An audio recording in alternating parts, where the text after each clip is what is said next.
You're listening to Radio Primavera Sound, proudly presented by CUPRA.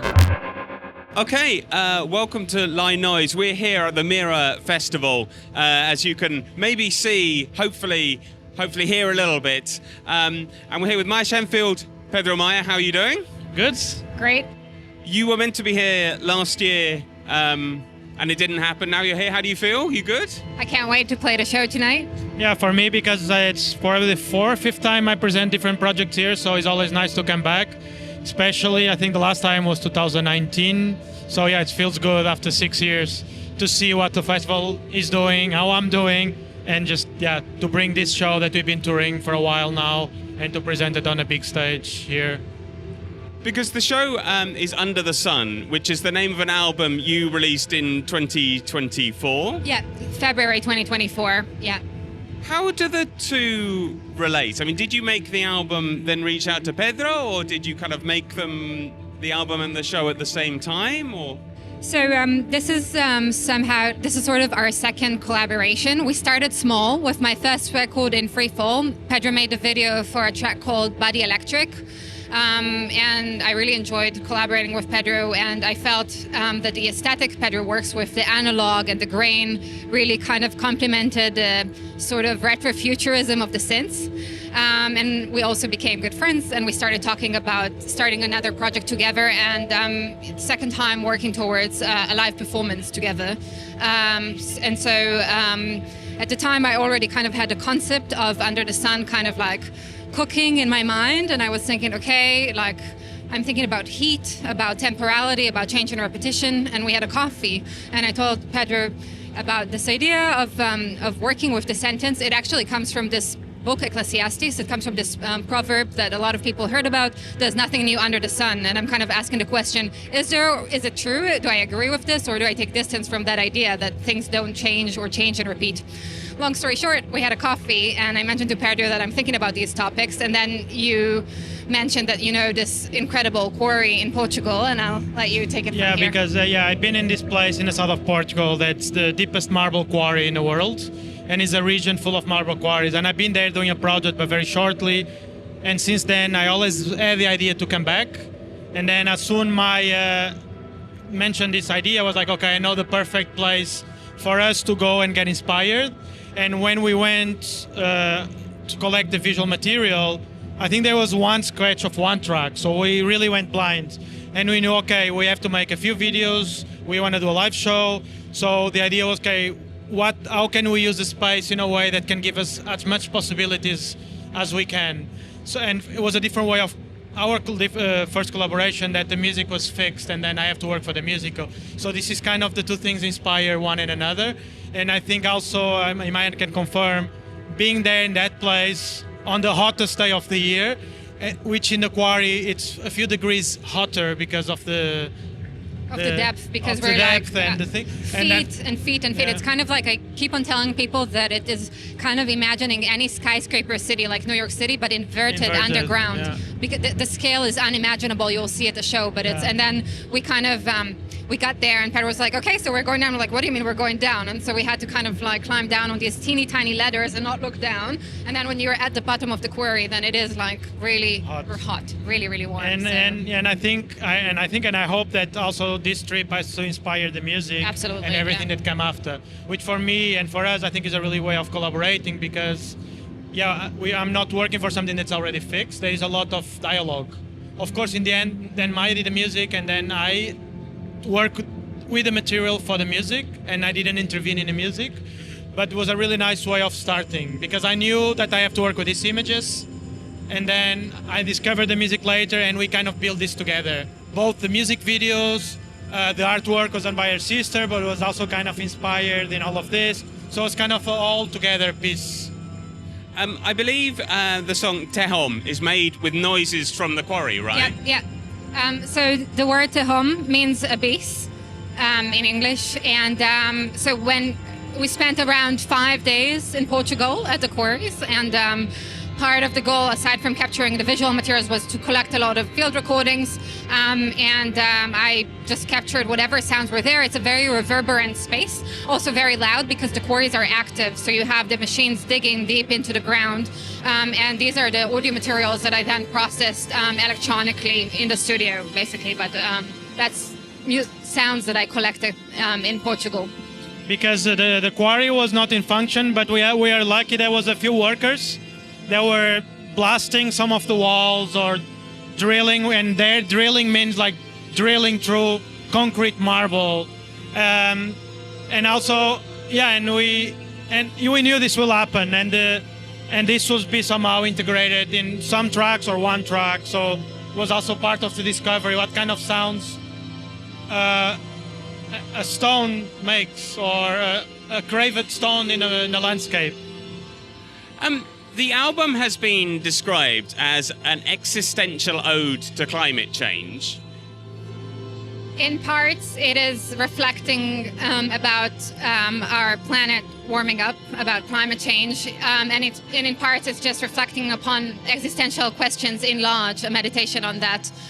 A big part of the sound in the record is the sound of a youth choir in Berlin with whom I love working. So a bunch of mostly girls from the age of 9 to 20, with whom we had many conversations about like one's own responsibility towards sustainability and climate change, and the way they've been feeling, because it's also really interesting to talk to a different generation about their feelings, and kind of so their voices are a part of the album, and the pieces grew out of conversation with them as a response to current events.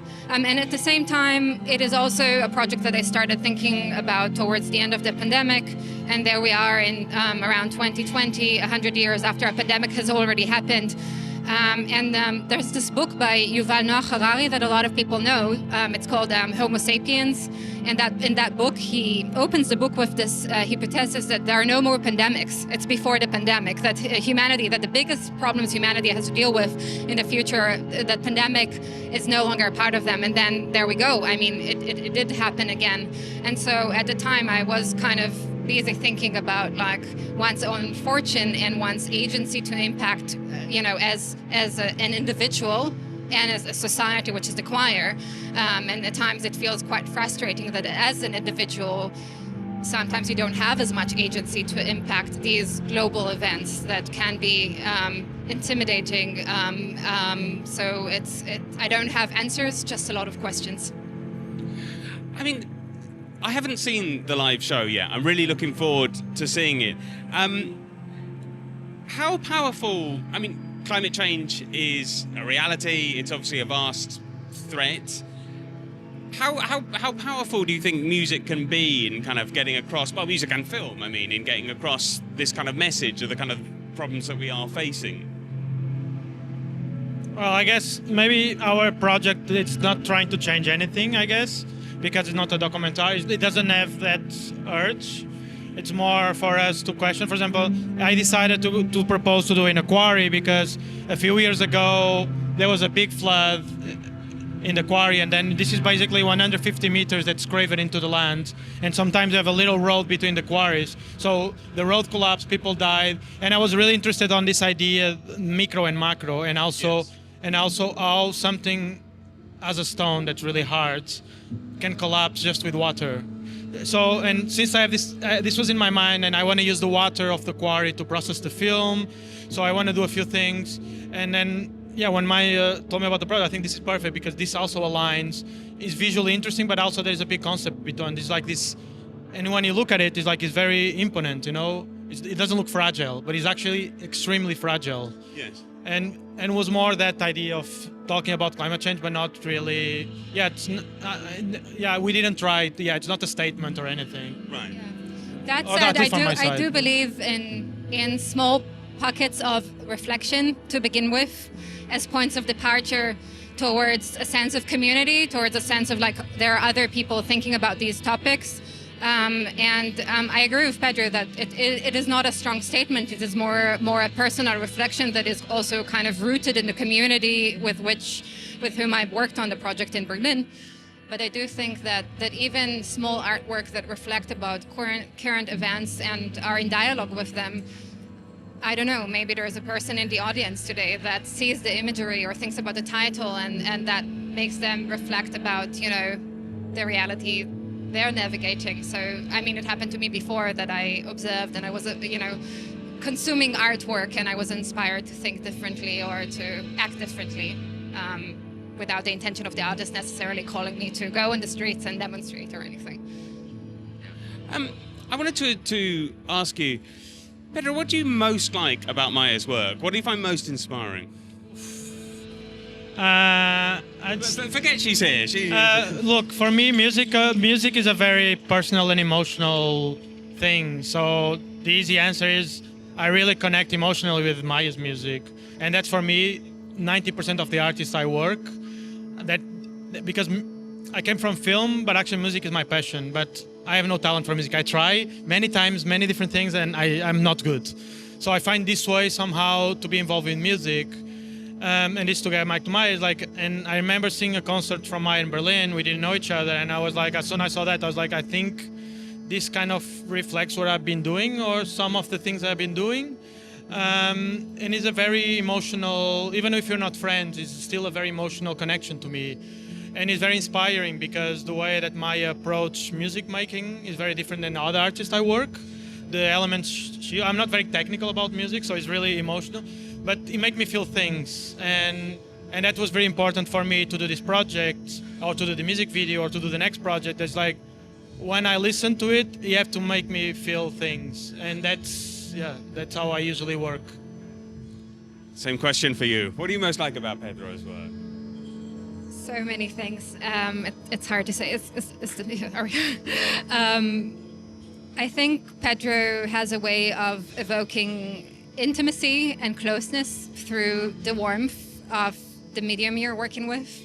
And you have this ability to help support a narrative arc and create a universe that is unique to each one of the artists you're working with.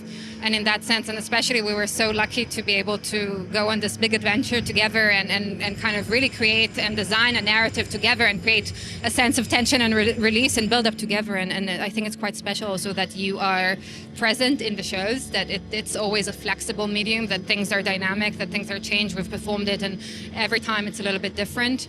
But in the end, it boils down to what you just said. I mean, I just love your work and connect to it. And I guess what is extremely important, we became really good friends through the process. And even if we don't work again, which I doubt, I think we will. But even if we don't, we're going to stay friends for life, I'm sure. And that for me is the most important outtake of this, because this is really nice to be here, but like to make really good friends that you admire and that you get inspired. For me, that's the reason why I do these collaborations. I mean, I think sort of friendship comes across in these kind of things, right? I think there's a sort of, as I say, I haven't seen the show, but I can imagine there's a kind of warmth maybe that comes across in Under the Sun. I mean, if there's no warmth coming through, I want everyone sweating in the audience. No, I mean, we should do it kind of like Bikram yoga when you kind of warm up the space to 40 degrees. No, we're not doing that. But no, but sometimes there's projects that you don't end up being close friends. It's just. It's because it's your like job. You have to do something. You have to do something. Work with certain people that you admire, but then there's not really personal touch. That happens. So for me, when that happens, it makes a project even more special, and I think makes what people see even more special, even if they don't know this, because the involvement between us, the connection. Because when I listen to music, I can see myself where this can go, and vice versa, and we kind of, I think, contaminate each other. Maybe not so much during the show because Maya doesn't really see what I'm doing.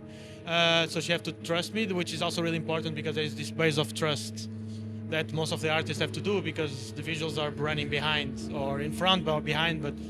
But I think it's just it's become really important to be friends nowadays, especially. So Maya, when you're on stage, you're doing the music, obviously you're very concentrated, but do you ever take a moment, just sort of look back at the visuals and kind of appreciate what's going on? Or do you just have too much to do? Frankly, I have a little bit too much, but it does connect me to also, like, I come from a classical music background, and then I played in a punk band for a while, and I've been kind of sort of navigating this universe of amazing festivals and experimental electronic music for a while. And I think it's also thanks to this collaboration and a friendship with Pedro that I became even more comfortable on stage, and I feel like we could really bring the shows to this kind of level and tell the story we wanted to tell. So but I rarely turned back and be like, oh, this is like, but I had some moments and I was like, oh, wow, this is cool. But we do record the shows and then Maya does the homework after. Yeah. Did it this week, actually. I don't think you have a chance that you ask me to change things, but I always like to record and then, if there's stuff to discuss, or because today we're going to play one new track, so let's see how that goes. So that will be something nice to review together for the future. A new track from a new project? Or I don't know if you can talk about it. But I don't know if I can talk about it. Okay. It's just a new song, yeah. A new song. Yeah. Last thing I want to ask, I mean, would it be possible to do a gig down the quarry? I would like to bring the choir there. It will be possible because they have they have to carry tons of marble up and down, so I guess it will be not a problem to bring the stuff down. And I think in Portugal, some of the quarries, not the deepest one, but some, because there's also abandoned quarries. There's a festival in Italy, actually, they do a festival in a quarry. Right.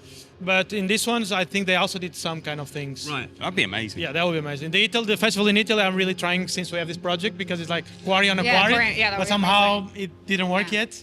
But because that will be kind of the right place. Not the right place, but it will be a nice, a nice kind of ending for the project, maybe to finish that at some point. My dream, there are lots of, aside from the field recordings, there are lots of woodwind recordings and the choir. So my dream would be to actually get it performed live with like 2 oboes and some recorders and flutes and a choir. But that would be a lot of people to bring down a quarry. One day. But look, I'm really looking forward to the concert in about a couple of hours. Yep. Thank you so much for coming down. Thank you. Thank you too. Good luck with it. Yeah. Thank you.